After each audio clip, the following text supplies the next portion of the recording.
കോഴിക്കോട് കൊടുവള്ളിയിൽ ബസ്സിൽ വെച്ച് കുഞ്ഞിന്റെ പാദസരം കവരാൻ ശ്രമിച്ച യുവതി പിടിയിൽ.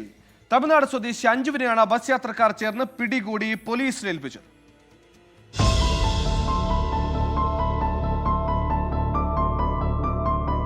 ഇന്നലെ കൊടുവള്ളിയിൽ നിന്ന് പതിമംഗലത്തേക്ക് പോകുന്ന സ്വകാര്യ ബസ്സിൽ വച്ചായിരുന്നു കവർച്ചാശ്രമം.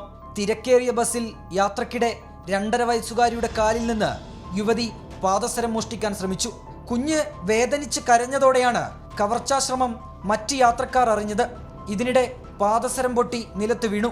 മോഷണശ്രമം കണ്ട യാത്രക്കാരും ബസ് ജീവനക്കാരും ഉടൻ യുവതിയെ തടഞ്ഞു നിർത്തുകയും കൊടുവള്ളി പോലീസിൽ ഏൽപ്പിക്കുകയുമായിരുന്നു.